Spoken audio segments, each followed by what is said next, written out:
Welcome to Lifting the Line, a construction contracting podcast. Hey Andy, Lifting the Line, we're talking about all your adventures up in Canberra this week. And yeah, so where do we want to get started? I think I'm just going to actually say, I know you've been petitioning for action in certain areas within your industry, so the bricklaying industry particularly. And that has led you to go up to Canberra, hasn't it, to speak to people in person, politicians, the people who you know are the ones who can make the difference. How's that been for you? It's been painful, but really, really good. Wow. Painful, but really, really good. So yeah, we were in Canberra. We were talking with politicians and like our industry legislators, Yep. our policymakers. And I sat down with the employment minister this week or just a few days ago, and it was abundantly clear that the leaders that are making decisions when it comes to policy have no idea how bricklaying functions within the construction industry, and it was frustrating. Yeah. So you are talking to bricklayers every day. Yeah. Yep. So what do you think their greatest needs are?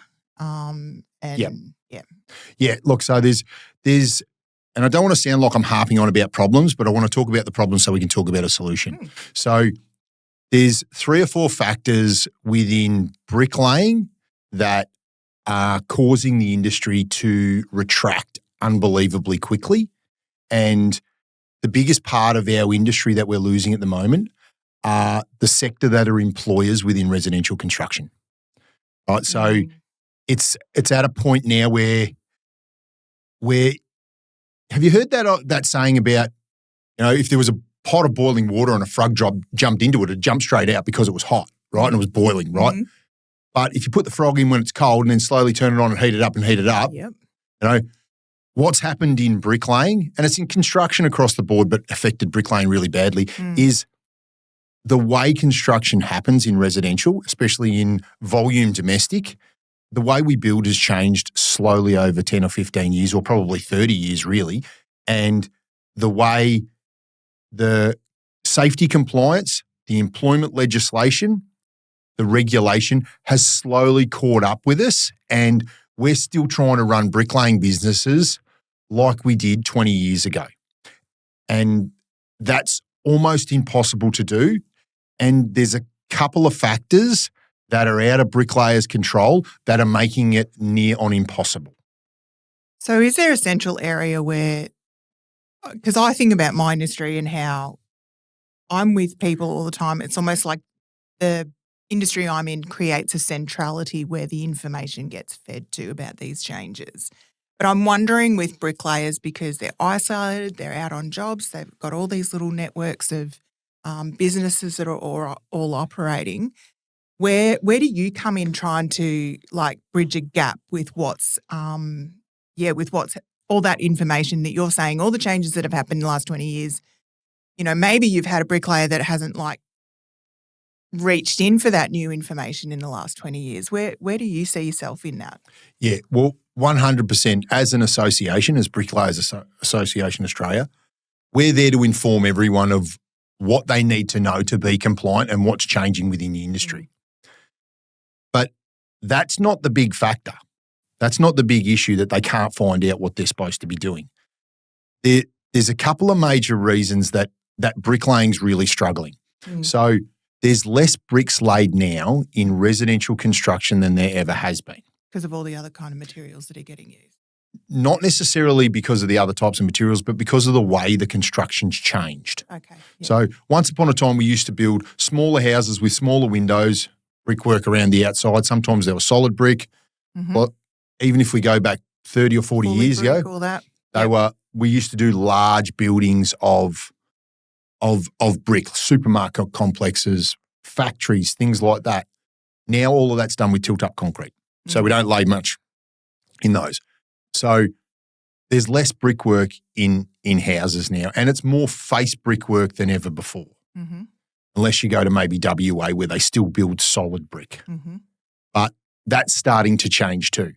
But so that's been a change within the industry. But the big factor is that bricklaying is not like other trades. And it's very easy to think that a bricklayer is just another trade within construction. But that's far from the truth. How are they different? Yeah, so the main reason they're different is 97 to 98% of all brickwork laid is in new construction. So being new construction, we're not like a painter. A painter, they're a tradesman, but they work in new construction, but they also go and repaint houses. Mm-hmm. They do renovation work. Mm-hmm. So same with a carpet layer. A carpet layer lays carpet in new houses, but then they also go off and do repair work. They do worn out carpet, they relay, or flood work. It's insurance, they replace it, right? So there's a lot of work like that. Same with carpenters as well. Very, very much new construction, but they go off and they do renovations in houses. They do decks, pergolas, things like that. So bricks are rarely something that's needed to go back and repair. I know they do need repairing, but rarely compared to these other trades. Rarely compared to these other trades. Okay. And it does make them unique. Yeah, it's super unique. Now, a bricklayer, if he works on his own, just as a one-man band, he might do some fences, repair work, and work all his working life doing that. But in new construction, we need teams of bricklayers to do the job. Yeah. Right? And if it's a big job, you need a big team of workers. So if you're doing new construction, you need employees, right? So that's the way we work. We work in big teams, and you can't really contract out little bits of that job, little bits of that job, little bits of that job to all these little contractors. You have to get a team of bricklayers in. So that's one where we're very different to other trades. But because we work 97 to 98% new construction, it means we work for builders and developers because they're the ones that register the build. Right? So there's a control over the flow of work, but there's also a control over the price that you get paid for the work. So even though in a free market, technically, there's a negotiation on price between businesses. The bricklaying business and the builder, we negotiate on price. But if there's that coercive control where you have control of the job, you have control of the price, you can pretty much dictate the price. You know? So because that bricklayer or those bricklayers within that industry, they have nowhere else to go with their skill set. They're stuck working for an industry. And if there's an anchored price within that industry that doesn't meet your running costs, well, then bricklaying's the other thing that's different with bricklaying when it comes to this situation is we talk on price. It's per thousand or per brick is generally the negotiation point. Yeah. Right? So if we're talking in a per brick situation. Well, I'm thinking of all the other variants, you know, so is it just a brick or is it a brick plus a whole range of other variants? Because I would think job by job, maybe. So when you've got that situation where there's a coercive control over the flow of the work and the price that you get paid, then you're very different to any other trade. And this is what I was speaking about with the Employment Minister in Canberra, is that in Australia, we work in piece rates. Bricklayers work on a per 1,000 rate. So in many other industries, like say textiles, if someone that had to have the skill to make something, their employer was getting them to produce that particular piece of clothing on a piece rate, or like us, we lay a brick for a piece rate, well then it can get forced down to below cost because you've got nowhere else to go with your skill set. So this situation that you're talking about and how that is unique to bricklayers, it's almost like that felt experience of a bricklayer is not known or understood. And I'm seeing this picture come together where you are being the person who is seeing and understanding bricklayers and what they're experiencing. You're seeing the decisions that are being made by council or government or, you know, other industries out there that are governing. And so you're saying that the impact is hitting bricklayers in a certain way and Well, yes, it's hitting us in a massive way because we only work in new construction pretty much. We're very susceptible to the highs and lows of construction, very much so. So if it's like feast or famine, there's either so much work. And there is so much going on at the moment too, isn't it? You're saying from, it ebbs and flows, but it's more extreme. Well, where it's extreme at the moment is it's actually the other way. Right. So there's actually less residential construction going on than there was 4 years ago. So bricklaying is very labour intensive. You're picking them up and putting them down. And you're capped out to a certain degree on how many bricks you can lay in a day. You're just stuck. It's labour intensive. So it's either we've got a massive amount of work and everyone's working 7 days a week and going like crazy trying to get all the work done and make as much money as we can because we're fixed to pricing. There is a supply and demand issue, so your price might go up a little bit. But as soon as there's less work for all the bricklayers to do, then everyone's fighting over the same pool of work. Gotcha. And this is where the coercive control comes in. I was going to ask you about that because okay. Bingo. So, and this is what I explained to our politicians, that now we've got that situation going on, that coercive control, everyone's fighting over the same pool of work and it's getting abused hard. So I know bricklayers that are out there, they've been told that their rate has been dropped by 30 to 40% in some cases. So if they were just going okay beforehand, they're really suffering now. So that's one part of it. But what's happened is we've had legislative change when it comes to the way we can employ our workers. Okay. Right? And this is why I went to see the employment minister, because last year we had a bill come through called Closing the Loopholes Bill that was passed in employment legislation. And it's done exactly that. It's closed the loopholes on the way we can employ our workers.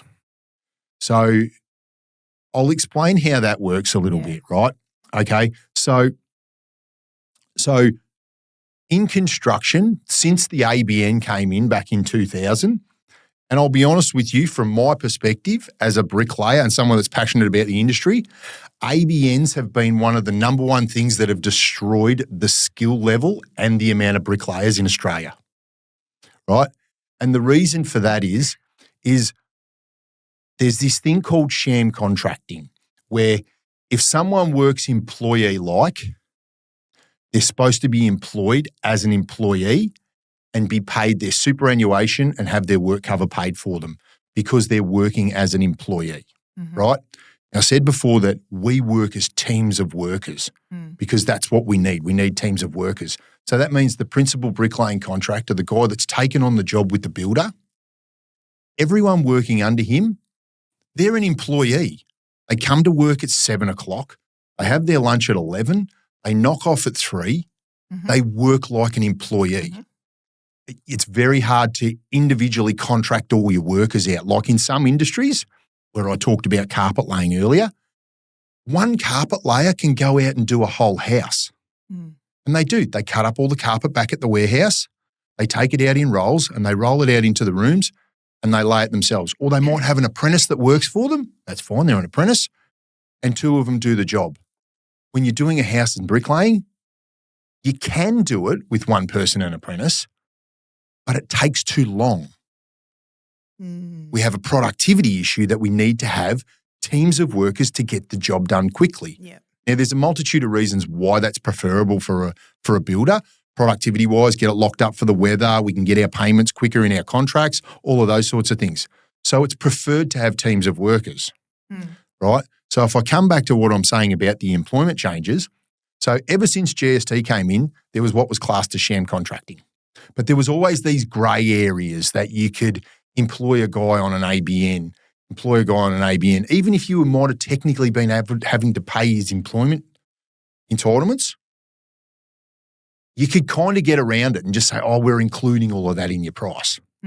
But now this new legislation has brought tax law, superannuation law, and employment law all into line. That if someone's working employee-like, then they have to be employed on wages. So you're saying previously the responsibility laid with the subcontractor to do all those jobs. And now that's been transferred over now in this new employment strategy. Yeah, so effectively we were able to, as a bricklaying business owner, we'd work for the builder and then we could just contract all the guys and have little subcontractors working underneath us. Okay. Right? And it worked really well. It was easy business-wide, not a lot of bookwork involved. Yes. Right? It was easy. So they could give you an invoice, you give them a check. That's right. Or pay the money into their bank account. Distributing the funds, payment for the job, and then you just pay it out. There was the intention and the responsibility of just pay the guys would say, this is your hourly rate. It includes your superannuation and your workers' compensation. You have to get your own insurance and you pay all that for yourself. And responsibility on them though. Absolutely. Yeah. Right? So now this legislative change has come through. Okay. That we're no longer allowed to employ our guys like that. And it's not just bricklaying. It's not just the construction industry. It's every industry across the board. So if I'm a subcontractor and I worked pretty regularly for somebody who owned the business and he now is saying to me, I can employ you, but it has to be in a different way. And it has to be, you can't be a subcontractor anymore. Yes, because you're not providing what would be services. You're providing labour in exchange for money on an hourly rate and working as an employee. Right. Employee-like. Would that subcontractor consider themselves as their own business though again? Well, that's how it's been traditionally looked at, that they're their own business. And they can still own an ABN and go off and do their own jobs individually. Yep. But when you're working employee-like, you have to be employed as an employee. And is that the wording they're using, employee-like? So employee-like, but there's these guidelines, and I'm not a tax agent, I'm not an accountant, right? But ask your accountant about this because the information that I've had from Fair Work and from the ATO is 100% correct. That when you're a contractor, the way you deem someone as a contractor or an employee is you have to see what risk are they taking on? How much control do they have over the work? How much equipment do they provide? And not hand tools as a hand tool worker, but big, large equipment to do the job. You know, who sets the hours of work? Who sets where the work is? So there's all of these things. That used to be the case for tax law, for superannuation. Now it's within the Fair Work guidelines as well. But how they assess that to start with is what is the real substance, practical reality, and the true nature of the relationship first. So they're not looking at what the structure of the person's got, whether they're a company or a sole trader or a partnership. They're not looking how it's invoiced or what's written on the invoice. They're looking at what's actually happening on the job. What's the practical reality, real substance, and true nature of the relationship. So right. So the employee minister, I've known you for a while now. Yep. And you are someone who lays awake at night thinking about all kinds of problems in the industry and how they need to be improved. You are thinking about who do I need to talk to? How can I get this change or this awareness or whatever it is that you're after on that, restless night's sleep. Yep. Tell me what came about. Like, how did you actually get in touch with the employment minister? Yep. Yeah.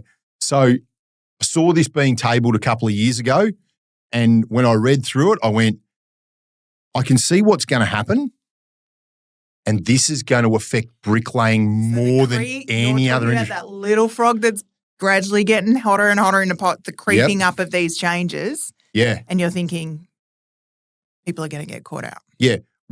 100%, that's what I was seeing. I'm thinking, because of the way we employ our staff, the way it actually works on the job, I can see that this could be used differently in other areas of construction and in other industries and deemed differently. Yeah. But in bricklaying, because of the way we employ our guys, I could see that this was coming. So I went and saw the minister because I see what they've changed. I can understand why they've changed it, and I will come back to why I think the changes are a really good thing.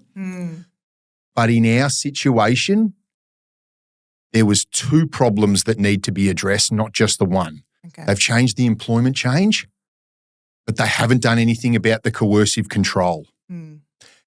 And we've spoken with nearly every bricklayer that I know in regions personally, and all of them go, the government's answer to our skills shortage is bring people in from overseas that have got skills. But all they're doing is feeding them into a system to undercut us that are trying to do the right thing on their wages. Right. So I'm just thinking back up a little. So I'm catching what you're saying with so you went to the employment minister for these two issues. Mm-hmm. And in the government's mind, what were the problems that they were solving? Well, see, the government could quite easily see that people are not being employed correctly. Okay. They could quite easily see that. So everyone goes, oh, it's because the government wants more tax. Right? That's not necessarily the case. Yes, there's a tax component that isn't being paid. But if I use the bricklaying example, nearly every bricklayer I know that's worked in bricklaying for the last 20 to 25 years has almost zero superannuation. They've never had that accumulated superannuation that they've been entitled to. It's compulsory superannuation, but because they're given the option to pay that themselves, we're always tight for money. We're raising families. We've got mortgages to pay. Or we've got rent to pay or whatever it is. If you're given the option to pay it yourself, it's the last thing that gets paid, right? Yeah. And it hasn't been paid. Essentially, it's like saving money for your retirement. That's exactly what super right. is. Yes. And unless you're someone who wants to save money or has the habit or the good, the discipline in that, or even like believes in doing that, let alone the discipline, is something whether you believe in it or not. Yes. Okay, so the government's saying that they want people paid correctly. They want people paid correctly. They want people to be receiving their entitlements if they're working as a worker, which they are. And we all know the government wants super paid because they don't want the burden later on in life. So, yes, okay. Exactly right. But then the other factor of it is we're in a high-risk industry for our bodies. Bricklaying is a high-risk industry on your body. You get hurt. It takes its toll on your body. Nearly every bloke I know that's been working for 25 years has had no work cover paid for them. They may have had an income protection policy that they've paid, but when they go to retire, or let's just say things get tight and they're stuck for money and they haven't got a policy, they got nothing coming in. They've got no way of paying for any of those injuries. And it does take a toll on your body, right? So they want everyone to have a policy to protect them because it's classed as an entitlement, right, in Australia. So that's one part of it. And then, of course, the other part of it is they want people to pay their tax and they want to collect it on time too. So there's the three components. So I can see that that was really good. And if you speak to, and reason why I say bricklaying, ABNs, have not been a good thing for our industry, there's so many guys out there that are going, oh, I'd like to get into the industry. They put it out on Facebook pages. They put up things, oh, I want to do a bricklaying apprenticeship. And they'll go, don't get into it, mate. It's shit. You'll have nothing. Your body's knackered. You'll never have anything to show for it, blah, blah, blah. That's their own experience. That's what they know. But that's not what I've got. And I know other people that have worked on wages that don't have that experience. They go, this was a really fulfilling career. I got a nice superannuation package and it was really good, but they're a very small minority. So I needed to make that clear to the government what was actually happening. But because they brought in this new legislation and they had no understanding of how bricklaying works within residential construction, then they're like, actually, you guys are really cornered. If there's no other option in a negotiation, it's a race to the bottom.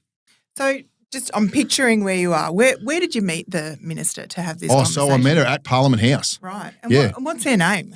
What's her name? Her name is Amanda Rishworth. Okay. Yep. And she was really, really good to talk to. Was she got the only person there? Was there someone else? else there? No. There was other representatives from the workplace relations people. Yeah, absolutely. So it wasn't just her. You would expect more, wouldn't you, I suppose? Yeah. Yeah, absolutely. Okay. How hard was it to get her time to be able to meet for this? Yeah, it was actually really hard to get her time. Now, I've been pursuing this for well over a year and a half, and she's the third federal employment minister that I've been in contact with. Okay. So what's actually happened is this bill got tabled whenever it's probably 2.5 years ago now. Yeah. This bill got tabled from recommendations from a report that Tony Burke was the chairman of, and he was the employment minister at the time. Yeah. But then he resigned from being the employment minister and another person stepped in, and I think his name was Murray Watt. He's a senator, right? Then they won the election, but he moved portfolios, so now it was Amanda Ishworth. But the only reason I was granted a meeting is because I just haven't let up. I just keep going this. Now, all of these ministers have agreed to meet with me, but it's taken this long to get there. Yeah. And like I said, they were completely unaware how we are affected. But we're also a very small section of the construction industry. And you're also a small section of this new legislation as well because this isn't like a new legislation for bricklayers. It's a new legislation across the board. Yeah. So the sham contracting laws, they've been in since like 2003. Yep. But there's always been that grey area. So have they heard from any other industries that are? Yes. Yes, okay. Yeah. We're not the only industry going there. Okay. We're not the only industry going there. But so there's big issues in transport. Okay. With this because there's exactly that as well. Mm-hmm. Guys that are driving as contractors for someone that actually owns the truck and they're telling them the hours they got to work. Yep. Right? I can see that. So there's this issue in that industry as well and all across all other industries as well. I was actually sitting down getting some work done on my teeth with the dentist and the dentist said, we can't employ our dentists in the clinic as contractors anymore. Because we set their hours. They work for us in the clinic, yet they used to work as contractors. No idea. Had no idea about that. Yeah, right. Absolutely. Wow. And I've even spoken to an optometrist that's no longer allowed to be employed like that either. So it's not just construction. It's across the board. And the only way that you can get out of this law if you're a working employee is you can opt out if you earn over $175,000 a year. Who would that be? Well, it's obviously not a dentist or an optometrist, and I can certainly ain't a bricklayer as an employee, right? So who came up with that figure? That drives me nuts when I hear stuff. It's called the contractor high income threshold, right? Okay, so this has been problematic for us as an industry. Where I say, and I spoke to the minister heavily about this, is the reason why it's so bad is because in residential construction, there is absolutely no regulation that a residential builder or a developer has to ensure that the contractor there engaging to do the work has got all of his workers employed correctly under Australian law. So because of this coercive control, and I'm not bagging out builders, they're not technically doing the wrong thing. They're not technically doing the wrong thing, right? And they've told me straight away when I speak to them, we're not doing anything wrong, but they can play a non-compliant business off against a compliant business. So if we've got bricklaying businesses, and at Bricky's Network, we've got like 30 or 40 bricklaying businesses that we're working with, they employ all of their staff correctly under Australian law, right? So there's a minimum break-even cost that a bricklayer needs to earn to pay his guys compliantly and cover all his expenses as a business, right? Yeah, right. I'm starting to get this. Yeah, okay. So if someone's paying someone $45 an hour, and I'll be honest, a good bricklayer, any day of the week is worth $45 an hour as a qualified bricklayer. Absolutely, right? But if you're paying a guy $45 an hour, he's costing you $65 an hour to $70 an hour before you even make a profit. Yep, because you add on those other things. Because you add on those other things. But if there's a business owner out there that's paying his workers $50 an hour with no entitlements on top of it, he's got the ability to undercut a compliant business just on the wages alone by 20 to 25%. So the government have failed to see how this affects us. And now we've got guys that are employing their workers correctly. They're taking on all that risk and responsibility. Mm-hmm. Doing everything they're supposed to do. Everything they're supposed by to do. the law. Because the fines are huge. Yep. The fines are absolutely massive. And they're getting undercut by other guys. Mm. And part of it is we're bringing skilled workers in from overseas that come in on secondary visas, holiday working visas. They go and get an ABN, straight out into the system, undercutting the existing guys here. Mm. Okay, so there's regulation around it with people that are on permanent visas, Mm-hmm. right? There's regulation around that. But that's a very small part of the visa situation. Okay, so I don't care what race someone is that's got a trowel in their hand, but the government shouldn't be letting people come into the country to undercut the existing people, right? And so I sat there with all of our politicians and said, in Australia, when someone purchases a house off a developer that's ready built or engages a builder, signs a contract to build their home, there's a natural assumption that every person working on that job is being paid correctly under Australian law because it was built here in Australia. If you were buying the house off Temu or if it was coming out of a sweatshop in China, you would know that that was built with slave labour and people weren't getting paid correctly. But this is Australia, right? So they've missed the vital part with bricklayers. So what was her response? Their response was, we need to go back to Fair Work and talk about this. We need to go back to the Building Control Commission. Well, it's not. I don't know if they call it Building Control. There's building commissions in different states and they have to go down. But they're overseen by an overarching body. So we've got to go back and talk to them, right? Because the ATO, they can cut the legs out of you underneath you if you get caught doing this. As the employee, as the employer, as a bricklaying business or a concrete. Yep.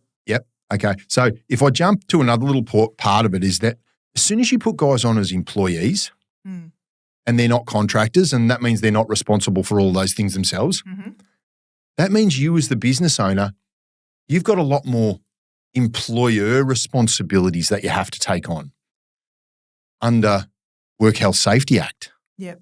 You know, because you've got to be able to look after the physical safety of your staff, but you've also got to look after the mental health of your staff with psychosocial hazards. There's a lot of things that go into it.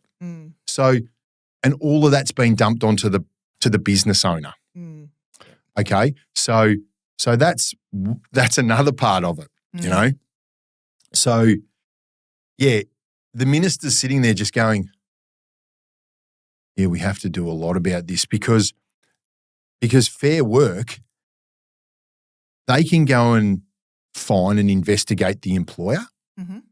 They can investigate the individual situation with the employee and the employer. Right? Same with the tax department, same with the superannuation department. Yeah. But they have no authority to go and investigate an industry. They have no authority to go and investigate a builder to make sure that all the people working on his site. And that's the thing. That's the key bit that's missing. Yeah. You know, all of this risk and responsibilities on the contractor to employ all their staff correctly. Yeah. But the industry itself, as the builders and the developers in residential, there's no regulation to make sure that they have to enforce it. So it gives them another position of power to play. Yeah. You know?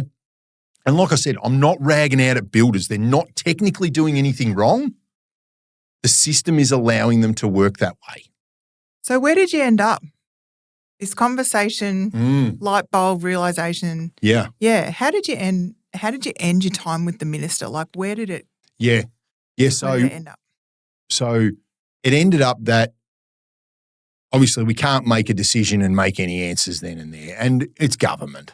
So I can only think about the person who's listening to this, who's experiencing hardship today because of this situation. Yep. And listening to the fact that you've been at this for year and a half or more, and that you've gone and spoken to the minister. Now they need to go and speak to Yes. people. Like expecting change when you need change today would be pretty heartbreaking for people to be in this situation. Yeah, absolutely. So there's a couple of other points to it, Elly, that are why it's so impactful as well, right? So bricklaying business owners, I've never met a bricklaying business owner that wants to rip off their staff, right? Every bricklayer I know is genuine that they want to look after their workers because they know how bloody hard it is to work as a bricklayer, right? And bricklaying business owners, they invest time in finding the staff for their business to start with, investing in their skill and retaining them in their business, right? Now that bricklaying business owner has been put in a position where he has to go back to his staff and say, mate, I can't give you the opportunity or the option to pay your own super, to pay your own work cover and pay your own tax at the end of the year. I've got to pay them for you and withhold your tax. They're not taking any money off that worker, but that worker sees that he's going to be down on money on his pay every week and he can't afford that. Yep. Right? So either they go, okay, and the business owner has to pay that worker more money to find a happy medium in the middle that he's happy with what he's getting in his pay and it's still enough for the business owner to make some money. Or the worker goes, up yours, mate. I'm going to go find a job with someone that will continue to employ me this way because this is the way it works for me. So the employees are not happy. The business owners are not happy. And what we're seeing is the business owners are going, this has become too hard. Yeah. I'm just going to get out of the trade and go and drive a truck or stack shelves at Aldi or something like that. No stress, no risk and responsibility. But that means we lose the long-time skilled industry people out of the industry, the long time. They're the ones with the profound knowledge. They're the ones with the capacity to employ staff. And they're the ones that want to run a bricklaying business. The other people that aren't running businesses and they're just working employees, they don't have the ability to do that. And that's why I go back to right at the start. We're losing the most valuable part of our industry, which is the employers, right? So after sort of speaking about that with the minister, they're like, there's a lot of big issues here, aren't there? And I'm like, yeah. And we need to do something about it now because it's compounded. Yeah. Good. I'm glad you said like now because that time delay that comes from making change, and we have seen change get flipped in a minute when something really needs to get done. So just putting the pressure on her and highlighting that will get results. How hopeful are you about some action from the minister and the way that's going to get Well, I'm going to be honest about it. The squeaky wheel gets the oil, right? Yeah. And I'm spending a lot of time doing that. Now, another thing that really is a problem in our industry is because bricklayers are extremely disconnected. The first thing I get asked when I walk into a meeting with our policymakers and politicians, and when I walk into conversations with industry stakeholders, the first thing they say is, how many bricklayers do you represent? Oh, yeah. How many members do you have in the association? And I have to sit there and go, we're a new association and we haven't had one for 25 years. Yeah. A national organisation, maybe more. I don't know if we've ever had a national organisation to advocate for bricklayers because one bricklayer whinging and moaning is just seen as a whinger. It's not that their problems aren't valid and the pain they're feeling isn't real. Yeah. But no one's going to listen to one person. Yeah. You need the collective, right? So that's the whole point. Yeah. And bricklayers have never felt represented. Has there ever been like a union? What's the union situation? We've got the CFMEU in this country, and I'll tell you right now, they have done 2/10 of fuck all for bricklaying. Right? Well, I don't laugh. I just go, yeah, okay. Yeah. I mean, thanks. Thanks for nothing. Yeah, the CFMEU for residential bricklaying has not done a damn thing. And is it because they're the minority? Like, Yep. They're a very small part of the industry. Yeah. They focus on the commercial construction side. And we don't have an issue with bricklaying in commercial construction, right? Because commercial construction, because they have good wages and good conditions, and there's a lot of good things that go on with commercial construction. Yeah. And I'm not saying that the CFMEU are shit altogether. I'm not saying that, right? They've done a lot for the commercial construction industry. But the commercial construction industry pulls the good bricklayers out of residential when things are busy. Right? They take them out of residential, right? Yeah. But they do nothing for the residential sector that's trained them, turned them into good, versatile, quality bricklayers. They do nothing for it. And the guys in the residential, they feel beaten down. And now I'll tell you a real story about how I got to knowing that builders will not listen to a whinging bricklayer, right? So when I was about 21 or 22, I was working for a building company and I needed more money. I wasn't making enough. And I can't remember what the rates I was working on back then. Might have been 500, 1,000 or 600, 1,000 or something like that, right? And I went into the builder and I said, mate, this is just not working. I need to earn some more money. I need to make a bit more money. I'm not making any profit. We're working 6.5 days a week or 5.5 days a week to 6 days a week. I'm just not making enough money. Yeah, I understand what you're saying. Yeah, look, well, we're under pressure too with our pricing. And I get that they are. We're under pressure with our pricing. Look, we just don't have any scope in what we've allowed for in the jobs that we've already won to pay you any more money. And that was true. That was true for them. And I got to the end of it and I just go, okay, well, what do I do? He goes, well, we can't pay you any more money. Okay? And I walked out there and I was like, rightio, okay, no worries. Coercive control. I had nowhere else to go with my work, right? So I was talking to another one builder that I did small jobs to, a little small residential builder, and I was telling him about the situation, and he said to me, he goes, do you know what? You went in there for half an hour, you whinged at him, and it didn't cost him a thing but half an hour. He goes, so what are you going to do? I said, well, I'm already looking for other builders. He goes, that's the only thing you can do. And I did that, not long after that, I didn't work on per thousand rates much more after that. We worked on whole jobs, and I changed my business model. But that's not possible for everyone in the current climate, So that's what happened to me. But to actually have a builder tell me, it cost me nothing to listen to you whinge. And if you actually go out there and talk to a lot of builders, which I do that, if I see a builder's truck in the street, I'll walk up to them and say, hey, mate, I'm from Bricky's Network. We're the association. Tell me what your feelings are about bricklayers. The first thing they say to me is they go, you're hard to deal with. I go, why are they hard to deal with? They go, they're always whinging. I go, why are they whinging? Oh, because just everything's hard for them and then they tell me that they're not making any money. He goes, but I'm paying them $1.50 a brick. They're getting a fortune.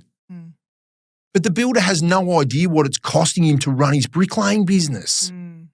And in the current market or in a free commercial world or a free market, if you want to call it that, it's not the builder's responsibility to know the contractor's cost to run his business. But if you're the one controlling the prices and dictating the prices, then you probably should know. But can that bricklayer actually tell you what they are without being emotional about it? And if you feel like you've been beaten with a stick for 20 or 30 years, then all you've got left is anger and emotion. And you can see why bricklayers are pissed off. Hence, this is why we do what we do. This is the work you want to do, isn't it? This is where all your sweat and toil is well spent because you know that the bricklayer and the business don't actually have the time to get in there and, affect and speak up and all that sort of stuff because they're busy. Yeah, exactly right. Busy work. Exactly right. Yeah. Yep. So your members, are you communicating and talking to them? Like, is there something that you're working with them behind the scenes as well that maybe the general public doesn't know? But Yeah, what 100%. So we work with any bricklayer we can find, whether they're a member or not. They can go to our website and download a free bricklaying business running cost calculator.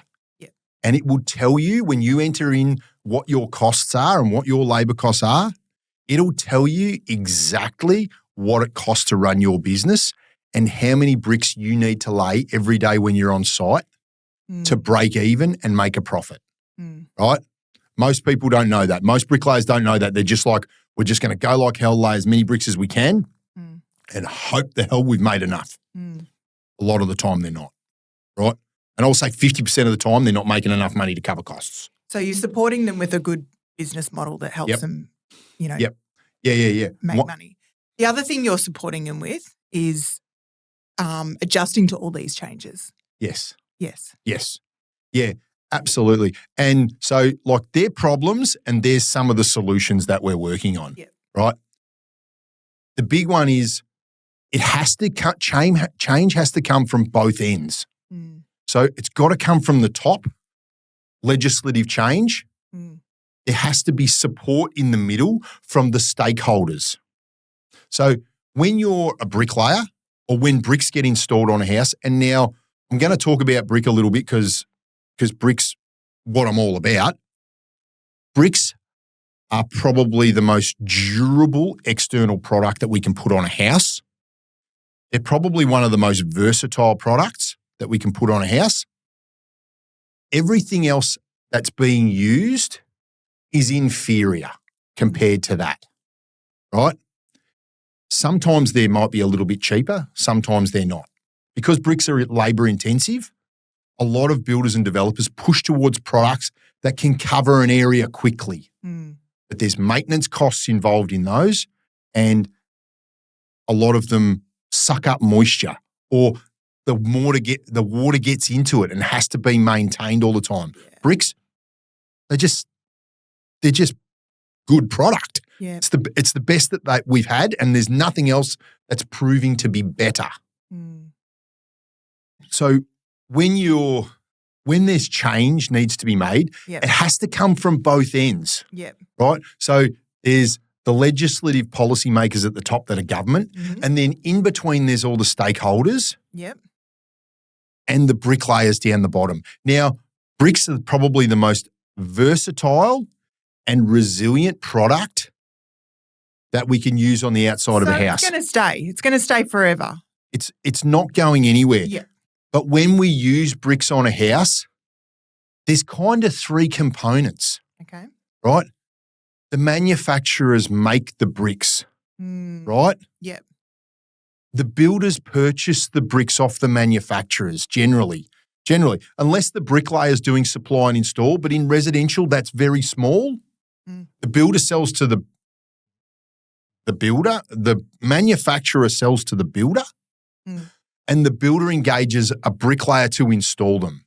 So there's kind of three parts to that triangle, So you're talking about these stakeholders and how they can be involved in this process. So you've got the manufacturers. Who else is in that? So there's the manufacturers, there's the builders or the building associations, let's just say. And we've got the bricklayers down the bottom. Okay. Now there's a fair bit of communication between builders and manufacturers because the manufacturers, their client is the builder. So they're the one purchasing. Right. Okay. And traditionally, manufacturers have not had anything to do with installation because the builder engages the installer. Right?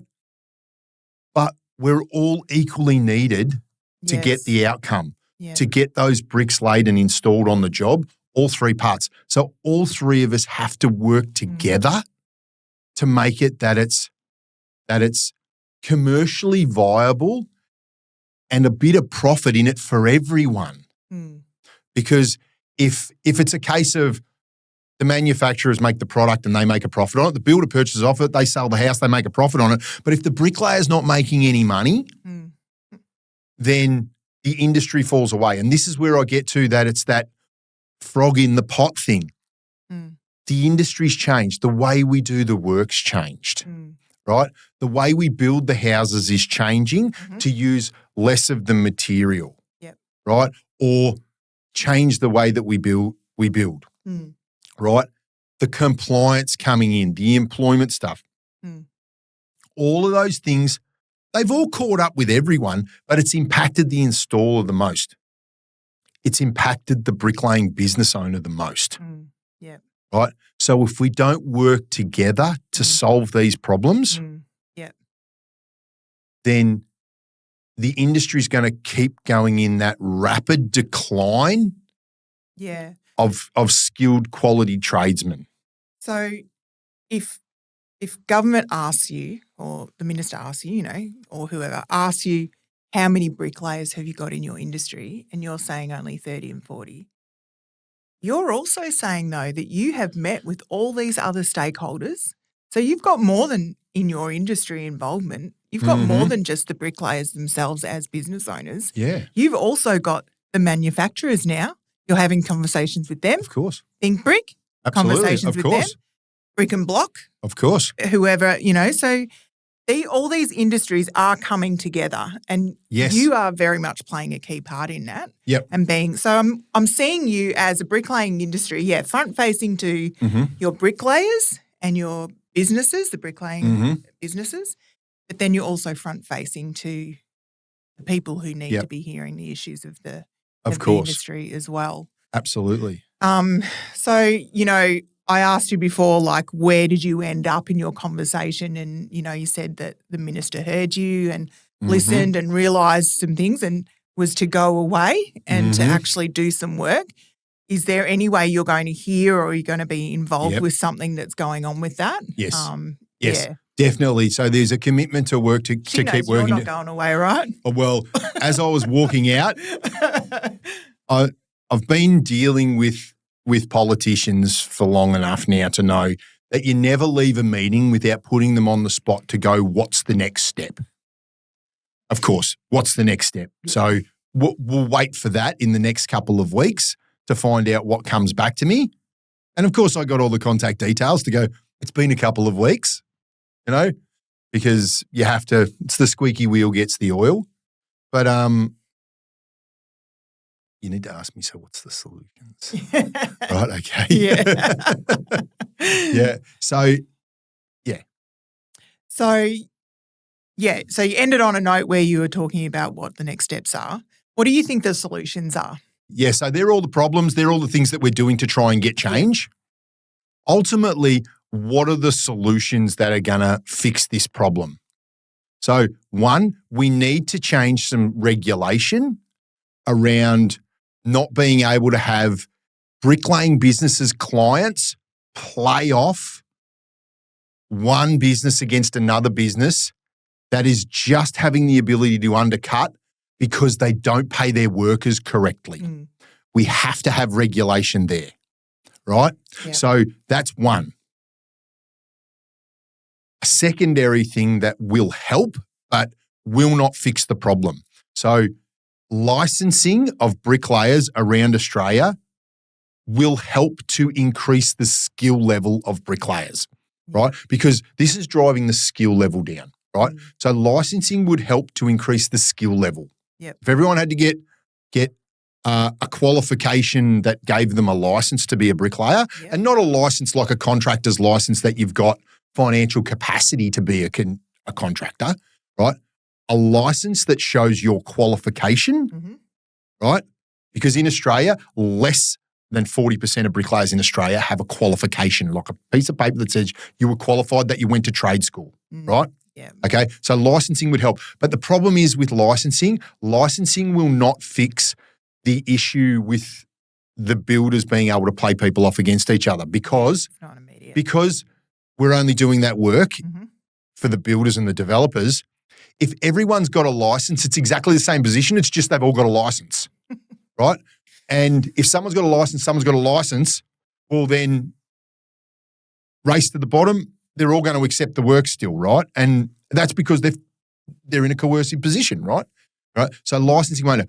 I believe accreditation for bricklayers from the manufacturers that are supported by the building associations to say these bricklayers that run their bricklaying business, and I mean accredited bricklaying businesses, not necessarily every bricklayer, every bricklaying business, if they had an accreditation that they were a preferred installer because, yes, they meet a standard of quality and they know the construction code, because there's businesses out there that don't even know what they're supposed to put in their mortar, that are supposed to know where their ties go, some of them don't even know how to find that information, right?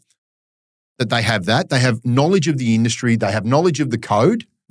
So that's one. They have business capacity. So they have the financial means to run a business, some sort of knowledge of that, whether it be some assets behind them or something, right? They have management behaviour. They have business management behaviour and knowledge to know how to run a business, proving that they're employing their workers correctly, right? That's part of their accreditation. But on top of that, they have a future skills plan within their business. They've got at least one apprentice working for them that they're going to future skill the industry. But that needs to be supported by all stakeholders. So who's going to do this accreditation? Where does that? I've been pushing that for a long time. We teach business management. We teach the skills to be able to know all of those things.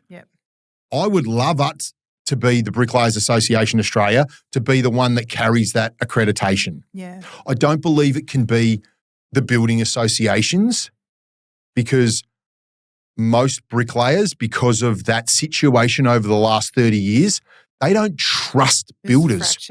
There's a fracture. And this is something that's part of like, where is there another industry where business owners think that their clients are the enemy? The builders need us and we need them. But bricklayers think that they're working against us because they always come in and go, drop your price. Things like that. You know, oh no, we're going to use this bloke over here. Even though we've used you for 5 years, this bloke over here is 20% cheaper, so we're going to use him. Now, I get that that's a business decision, but what happened to the relationship? So I believe that has to be, but that can't be just something that's handed out in Wheaties either. You've actually got to go and do the education, do the models, do the professional ongoing development to retain your accreditation. That's what I believe the solution is, but it's a big problem to fix. It sounds like, you're willing to persist and keep pursuing like you have been, that this is something that's on your agenda, Andy, and you're not going to stop until this is improved. Yeah, absolutely. So and like I said, it doesn't happen with one person. It needs to be a collective voice. Yeah, and the way I'm seeing it too is that I don't think it's about numbers, but it's about strength in the numbers you do have. Because if you're saying that brick is a minority, well, you're never going to be a ginormous group of, an industry body, are you? But you are I can see you are going to be a really strong network. And so there's a lot of advantages. I know there's businesses you talk to and they're bricklayers and they might not feel they need to be a Brickies member, but I can see there's lots of benefits for it, even if it's just to be more united in the issues that you share. And so, look, what do you want to end us on today? You've pretty much filled us up with lots of probably new thoughts about the changes that are happening. But what do you want to leave on today, the way you want to encourage people maybe? I want bricklayers to understand that they're not on their own. I want bricklayers to know they're not on their own. There is Brickies Network, the Bricklayers Association Australia, as an Australia-wide body out there fighting for them. And if they'd like to know more about us, just look on the internet. Go to Brickies Network, our website. Look up the Bricklayers Association Australia. See what we do. If you want to support us, become a member. It's an individual member. It's $20 a month. We're the cheapest association out there for an industry. But we can't do what we do without the acknowledgement and the names in our registers of members to be able to go out and make these changes, because it's taken us 50 years to get to where we are now. We're not going to fix it overnight. But if we want to see that there's a future in the industry, and there really is a future in this industry, it's not going anywhere.